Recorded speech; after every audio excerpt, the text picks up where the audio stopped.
You're tuned into the stellar award-winning internet radio station. You're at the right place at the right time. Yes, Lord Radio. Hold up. Wait just a minute. It's Roz on your radio. Yo. Keep it locked right here. Showcase, fellowship, inspire. Showcase. Hey, it's Roz on the radio. Showcase, fellowship, inspire. Yes, Lord Radio. Now it's time for another Yes, Lord Radio exclusive. Hey, everybody, it's Roz on the radio, and you're listening to another YLR exclusive. My guest today is gospel recording artist and TV host Lexi, who's sharing her latest single and more with us today. But first, Lexi, thanks so much for joining us today. It's such a pleasure to have you. Well, thank you. I'm glad to be here with you, Roz. Awesome. Now, growing up, was this the plan that you had for yourself, you know, doing what you're doing now in gospel music and in the Christian entertainment world? Not really. I didn't really think about it. On up, I just want to stay out of trouble, not get a whooping, and I didn't think that far ahead. I did not think that far ahead. Yes, ma'am. That's awesome. Now, it's my understanding that you and your husband worked together to jumpstart who we all know today as Lexi. Tell us about the team that you were in his passing. How did you manage to move forward? Getting with him was one of the, the greatest things in and out of music, period. Just a great guy. And I'm not saying that because we have a tendency to speak well of people who have gone on. Yes. But I don't. I tell the truth. whether they hear or passed on, truth is the truth. Great guy, Roz. Great husband, great father. We had one child together, and we had no idea that, we were in store for what we were in store for. We were literally married for 2.5 years, and my mom is a doctor, and she came up for Memorial Day, and we had a bunch of people over. We were just eating and having a good time, and he kind of coughed a little bit. Nothing to it. But I guess she heard like a little rattle or whatever, and she said, "How long have you had that cough?" And he was like, just off and on for a couple months, whatever. And I said, "Yeah, I'm just breathing a little weird." And so she said, go check that out, and she was real mild, but my mother is a bulldog. So when she says something, she'll hound on you and stay on you until you do it. And so we made an appointment. He went that week, and they saw that his lungs were being pressed, because there was a tumor there that was really constricting the lungs. Wow. And it was pressing on it. And so when they did the biopsy, found out that he was already in stage 4. Oh, my gosh. Yeah, very rare cancer that they really never treated in Michigan. I think they said only 3 people in Michigan, the state, had ever had it. So, wow. It was, and being a young couple, it's what? And we didn't get it. And so embarking on, music and all of that and being young in our marriage, it's like, what just happened here? And it was the most traumatic thing that anyone can ever go through. And so musically, my God. It's the synergy between Warren Campbell and his wife. Yes. Yes. It's that thing. And I had that. And to lose that, I was devastated. I really, literally, Roz, seriously, I checked out for 2 years. I'm going to be really, really honest. I checked out for 2 years because there was really no one that had been through it at my age, and no one could really help me, and no one had any answers, and everybody was hurt by it. Yeah. You know what I'm saying? So the strength to move on, I'm in a good mood all the time. I'm honestly, I don't even go through women issues as far as, the whole monthly thing. Yeah. I never went through that. I don't get in bad moods. I'm the same happy-go-lucky person. You'll never catch me moody. It'll never happen. And so when this devastating thing happened and I would cry, I would stop myself from crying because I was trying to live through it, although I was sad. But I don't know, Ralph, I can't explain it, but I was trying not to cry too much. I just wanted to be strong, and I didn't know who I was being strong for, but that's what I was doing and what it was actually doing, because the Bible says it's a time to laugh, it's a time to dance, it's a time to mourn. And the Bible says that because it's normal.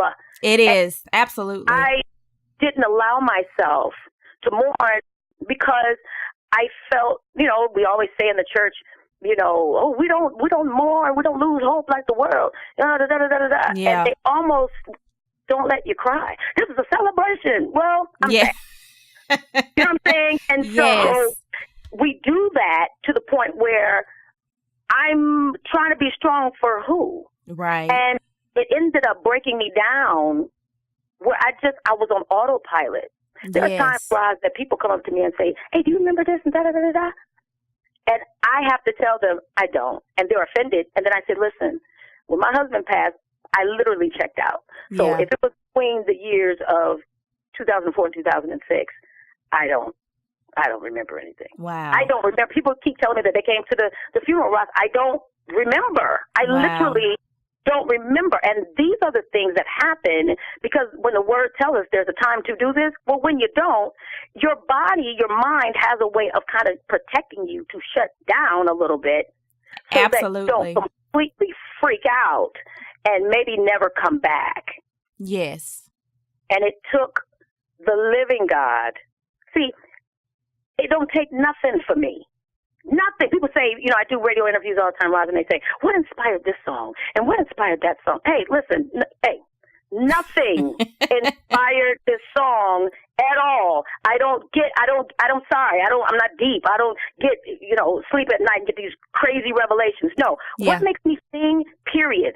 What makes me laugh, period, is the same thing that makes me sing these songs. It's the same thing that makes me worship. It's the same thing that makes me dance. It's the same thing. It comes from the same place. And it is a place of gratefulness, the fact that I can talk to you and be in my right mind and actually be able to take care of my son and be able to live a normal life again and be able to laugh, because I literally thought that I would never, ever laugh or be happy ever again. That's what inspires me to sing any song. So no, there's no favorite song. No, there's no great inspiration. No, there's no amazing story behind this or that song. It's an amazing God that keeps me together on a daily basis. Because this life is difficult. It's hard. And if we just allow ourselves to be real just for 5 minutes and say, I'm hurt, I'm mad, I'm bitter, I'm angry. I was angry at God. Yes. Nobody ever talked about that. I was pissed. He was a good man, Lord. He was a good man. He brought his check home. He didn't cheat on me. He was a great father, and I only had 2.5 years. I'm mad. Yes. And people say, don't question God. The old saints will tell you, don't question God. Guess what, guys? God is not that fragile. That's right. That you can't talk to him and say, I'm angry right now. Why? Trust me. This didn't catch him by surprise. And he made us with emotions. And let me tell you something, when you're in a real buzzword relationship. Amen. You said it. Relationships, you fall out. You argue. Well, God doesn't argue, but I'm just saying in human relationships, you argue, you fall out. Even with family members, you're going to argue. But what makes you family is when you can come back together like it never happened. That's what makes it a relationship. We move on from here. I was losing my mind, Roz, but I wasn't crazy enough to leave him. Mm-hmm. Even though I was mad at God, I knew that I couldn't get any help any other place. So I tell you what, I'll stay saved, but I don't like you right now. And when people would call me to sing during this time, I would sing, but I would sing for the money. I wasn't singing because I liked them, and I wasn't singing because I believed what I said. Because my songs would say about him being a healer. Well, you're not. Yes. Sir. That's how I felt. Yes. So I'm just going to sing because I have to feed my son. Right. But eventually, I had to come to the conclusion that I haven't made good decisions in my life. I'm just human. I'm finite. I don't get it. There's some things that God made, Roz, that I can't even pronounce. I don't understand the black hole. I don't understand the solar system. I don't understand how the sun sits in the sky. I don't get it. So let me just relinquish all of my thoughts of me being great and just say, I don't know why you allowed it to happen. But I'm going to say that one day when I see you, it'll all make sense. And I'm going to be okay with it because you're sovereign. And I'm going to be okay with it. And that's where it started. Right. Coming back to, you know what I'm saying? Coming back to the relationship with him. Yeah. I mean, I can't even imagine, because I don't know who all is out there listening right now. But I know that what you said, I can honestly say I can relate to that. When you've lost something and when you begin to question God, and at the point, I think that, you know, part of the moral of this story is that God allowed you to get to a place where you could grieve normally, because it was very abnormal to hold everything inside. But God will break you down sometimes so that you can say, okay, you know, I'm going to step back and I need to focus on something other than my anger and my depression and my denial and all of this, you know. Right.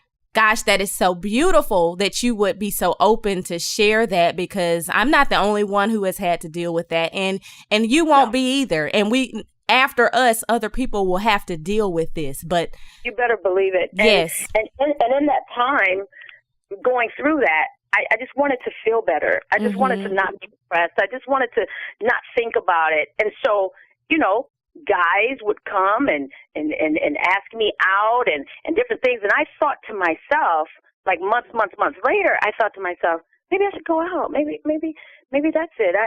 When you don't grieve, you start making poor decisions. Yeah, absolutely. So, this guy, he made me laugh. He was so funny, and he was cute, and he was funny. He was so funny, and he made me, laughter really is like medicine, because it made me feel better. Yeah. That's the only time I felt better, is when I laughed. And he would make me laugh constantly. It was so funny. And he started pressing me to get married. And I wasn't in my right mind. My grandmother, who's a wonderful woman of God, 80 years old at the time, and then she said, "You're not at yourself." I said, "Yes, I am. Yes, I am. And I ended up marrying him. And I did it without my family. I just kind of did a justice of the peace thing, which is not even me. That's not even me. That's not what I do. Yes. I look back now and I say to myself, what just happened? So when I finally woke up 2 years later and I allowed myself to grieve, I started the grieving process while I was married to him, and he didn't know what was going on. Yeah.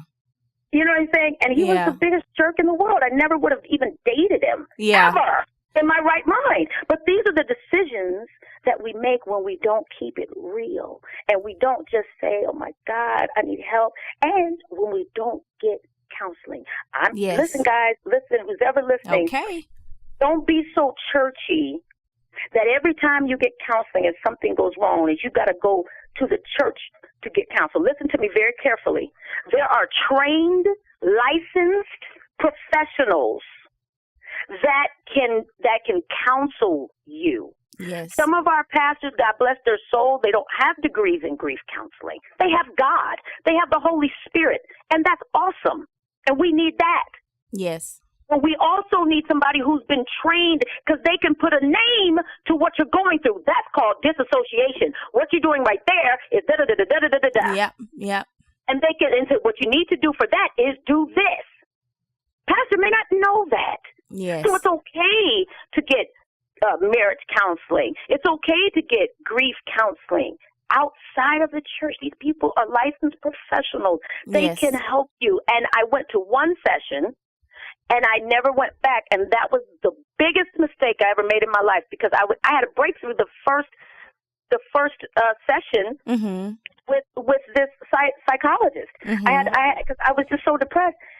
I cried so much during the session, I said, oh, if I keep coming here, I'm going to be crazy. I really thought that. I thought that I cried too much. I said, I am not normal. Well, ma'am, if you're not normal, doesn't it make sense to go back But because of how we've been raised in the Black community, it's almost it's a little stigma. Oh, she go to get counseling. What? Yes, right. No, baby. If I had to do it all over again, if I rewound the time and went to that horrible, desperate, destitute, dark place, I would be in counseling 3 days a week, letting it go, grieving properly, learning what's going on with me, knowing I know what's going on now. I can tell people who lose a loved one, you're going to have dreams. Yeah. The dreams will come because it's your brain's way of processing the information and the hurt. That's all it is. It's nothing, scary, and they're not coming back to visit you and all of that. Your brain has a way of processing the things that have happened during your day and things that you think about most. That's it, and that's all. But I didn't know that, and there was nobody to tell me that. So, girl, please. Girl, I'm enjoying this because I am actually a licensed professional counselor, and it's so funny. Hey, I get the same thing. Yes, ma'am. I get the same thing from, people in the faith-based community. It's a stigma. I don't want to go to a shrink. I'm like, why don't you want to just talk to? Yeah, it is. Yeah, and we've got to change it. We've got to say it's okay, and stop telling people. Roz, real quick, there was this young lady. We met at a banquet or something, at a pastor's banquet, and we just got to talking and talking about weight loss. And what are you doing, girl? Lexi, you lost a lot of weight. Da da da. And I said, well, you don't take my number. She's the first lady. Well, months later, she calls me. And she sounds weird on the phone. I said, who is this? And she said, Lisa, I met you at a banquet. She said, the Lord told me to call you. I was like, okay, what's up? And what had happened was her son was 15, and they went to church that Friday. And you know how 15-year-olds do. They leave and go across the street to the corner store. Yeah. But when he did that during service, a drunk driver hit him. Oh, my Lord. Really? And she was calling to ask would I sing, and she just started busting out crying. She said, I'm sorry. She kept saying, I'm sorry. And I was on my way to work, and I just stopped everything, and I just sat down, and I talked to her for 45 minutes straight. And I said, let me tell you something. You cry all you want. Scream. Scream out. Don't do what I did. Don't do it. Everybody keeps telling me not to cry. Yeah. And I said, you tell them to shut up. Yeah. That was my baby. That was my son. When they heard the ruckus, Ross, she ran outside. The whole church ran outside. Yeah. So they heard, crazy crash and this and that, and people screaming outside. She runs outside. Listen to me. She saw him. Oh my goodness. And you mean to tell me y'all telling this woman not to cry? Are you serious? So when I got to the funeral and people, like a pastor, somebody got up and said, "Yes, we don't cry. This is a celebration." I got up and I said, "I don't mean any harm." I said, "But this woman, before she was the first lady, she was his mommy." Yeah.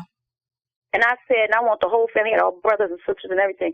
I said, "Cry all you want. Don't do what I did." How many of you have ever lost somebody that when you think about it right now, it conjures up feelings to the point where you say, I better stop talking about this. This is going to mess up my entire day. Yeah. If you're here in the room, I said, stand up. Oh, my, you know how many people stood up in that church? I said, now I want you to let them know that they're going to get past this moment because they don't believe it. They don't believe that they can get past this moment. And these are the things that I'm trying to tell people now. We got to change the game, Ross. We can't allow this to go on. You going to tell this woman not to grieve? Are you kidding me? And all she kept saying to me was crying. She said, help me get these images out of my head of seeing her son like that, mangled. She said she started praying for this person on the street because she didn't recognize him. Oh, my Lord. Do you see what we're dealing with here? Yes. And so what I told her was church folk would say, oh, girl, God, remove it right now. Remove those images. Well, this is what I told her. They're not going to go away right away, baby. No. And she just screamed. I said, that's okay. Go ahead and scream. Because the images I have of my husband, Roz, they didn't go away. Immediately. They don't. They can't. They just don't. It doesn't work like that. That's right. Does it? It doesn't at all. And I'm not going to lie to her and be churchy and say, oh, yes, God, remove it right now. What? It happened. You were there. Yes. It was traumatic. It was horrific. It was one of the worst things anybody could ever go through. But you were his mom. You brought him into the world in his first breath, and you were with him with his last breath. Yes. So as horrific as it was, you were there. She said, oh, thank you. That's all I got. Because it ain't going to go away today. Yeah. But eventually, over time, I told her, it'll fade. Your memories of him won't fade. But that image, yes, it will, I promise you, it'll fade. Because now it's hard for me to remember. It's been 2004, and yeah. it's hard. And I don't want to remember. And it's hard for me to remember. So I do know that there is a healing that God provides. It's just not overnight. Absolutely. Amen. You know, so. Woo. Yeah. I'm enjoying this. I could talk to you forever. I can already see that right now. Thank you. Let's talk about something else that I really want to get into. Okay, now I enjoy your music now, but I especially, gosh, now after talking to you, I'm really excited, but I like that passion behind Burn It All Down, but I also enjoy your diversity.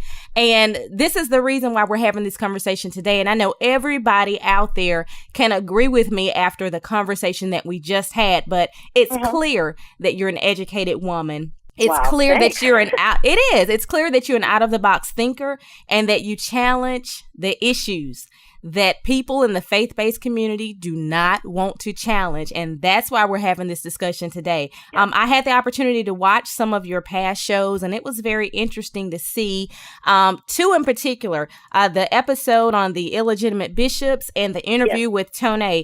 But tell us a little bit about the Lexi show and what moves you to dive into these types of issues. The Lexi show is just really, it could be a show about anything, and it's not necessarily everything is controversial or whatever. I did a few shows with a chef. Her name is Delilah, out of Philly, and she was a restaurant owner, and we did some cooking shows. So I mean, awesome. it's all over the board. But the more shows that with heated topics. Roz, you talking to me now? I mean, I don't have small talk. I don't do that. I mean, we're either going to talk about something real or we're not going to talk at all. I'm not going to sit up here and talk small talk all day. I'm bored, ma'am. I can't. So the reason why I picked the topic is because I'm interested. I'm interested in Chef Delilah because she was on Oprah. One of Oprah's favorite things, macaroni and cheese. She used 8 different cheeses. It was the best macaroni cheese in the world. Oprah declared it the best macaroni cheese in the world. That's why I did that show. I wanted to know, what had happened with the whole Tone marriage.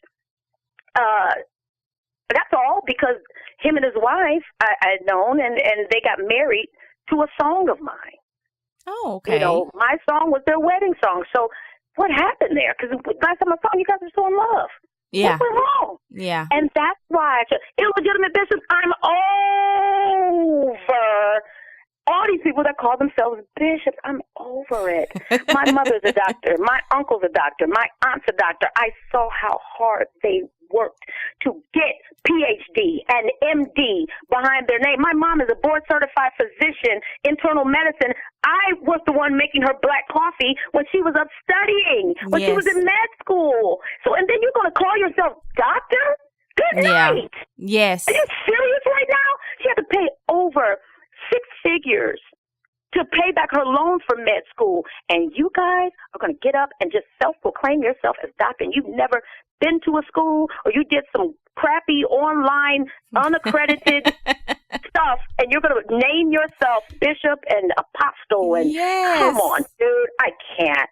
Why are we doing that?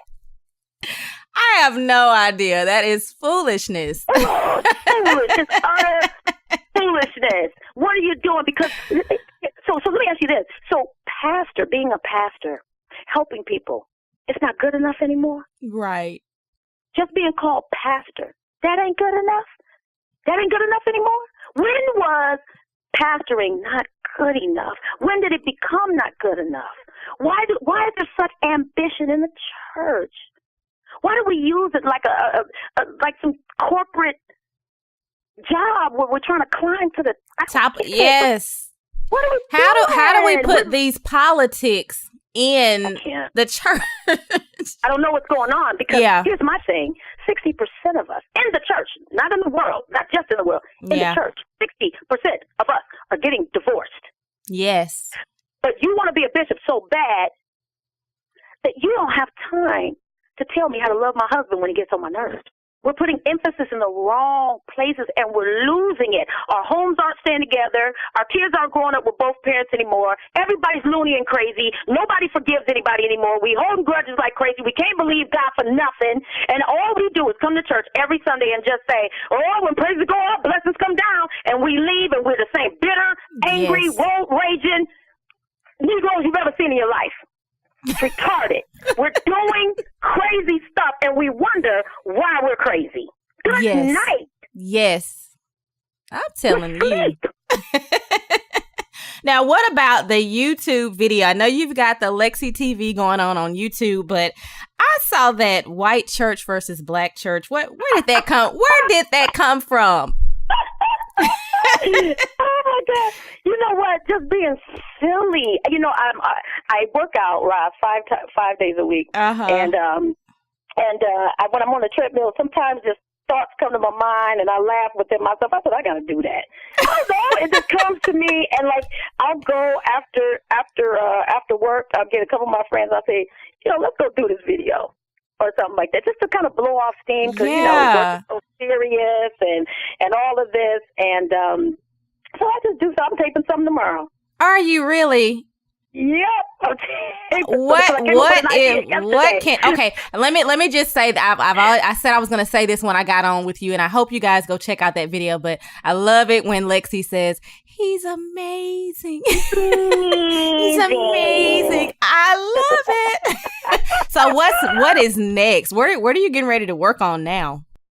Oh my gosh. Well, you know, I'm just promoting the record. The new single, Abide, just basically hit. And so just promoting that and just doing more stuff on YouTube. There seems to be a nice little following on that. Yeah. So I'm like, okay, because I'm just being stupid. I'm being silly. And what me and my friends talk about, I'm just kind of putting it on film. That's all I'm doing. Yeah. But there's no script. There's no nothing. I just kind of freestyle. Okay. And I never know what I'm going to say. And that's what makes it funny to me. Yes, I love it. He's amazing. That's what I'm working on, that stuff. I have an 11-year-old son, and I just kind of making sure that, you know, he's an A and B student, just making sure that he stays that way. And going to work, you know, I have my own business. I've had my own business for 9 years. Okay. Yep. And so I do that. And on a daily basis, I have lots of clients, and so I have to take care of them at the Word Network. So it's just a whole bunch of stuff that I do. And, honey, at the end of the day, I got to come home and make my son some tacos or something, you know. It's not all work, my friend, you know. And my dog want to eat, so, you know. Yes. How is your son? He's, you know, my God, he's the funniest. You think I'm funny? Imagine this. Imagine this. His dad was much more quick-witted than I am. I'm quick. Oh, wow. But that's why me and my husband clicked, because he's very, very quick-witted and funny. Mm-hmm. And so imagine a man that I was married to was quicker than I am, and he had a dry Seinfeld kind of humor. Yeah. And then you have me, I'm crazy and, you know, all over the place. So imagine both of those coming together. That's my child. Too much personality, baby. Too much. He would get on the phone with you. He doesn't meet a stranger. How you doing, Miss Roz? What's your name, Mom? Roz. Miss Roz, how are you today? Oh, wow. He isn't. Yes. That's my teachers love him. I know they do. Yeah, he's the kind of kid that you have to say, all right, pull it back. Well, that's wonderful. Now, we're going to get out of here, but the single is Abide. Yes. The single is Abide, and it's kind of like a smooth little groove there, a big departure from Burn It All Down. Yes. But and it's doing pretty well, Roz. It's doing pretty well. It's number 21 right now. Awesome. And I'm grateful. It just debuted last week. So I'm really, really excited. I've never had any success musically. And so being with my record company, Malaco, and all of that, I'm having a blast because I'm so grateful when people say on Twitter or hit me up and say, I love your album. Really? Thank you. Oh, my God. Appreciate it. And it's really legit. You know, it's not that false humility. It's for real. Really? Okay, you like me? Well, thank you. Thank you. Yes, thank you. we love you. We love the music. Thank you. Thank you. I'm okay. grateful. I really am. Well, guys, we're getting ready to get out of here, but we're going to take a listen to Abide. But before we do, as always, I want to hear from you. Lexi wants to hear from you guys, but you can do that by posting your comments on our YLR shout box. I'm at facebook.com and twitter.com/Roz on the radio. And also you can join me on rozontheradio.com for the recap of this show. And Lexi, how can everybody stay connected to you? Hit me up on Twitter at Lexi, that's Lexi, at Lexi TV, at Lexi TV. And you can hit me up on my website, Forever Lexi. That's the word forever, no numbers. ForeverLexi.com. Awesome. Well, guys, this is Lexi with Abide. Thanks so much for joining us today. Roz, I had a blast. Anytime.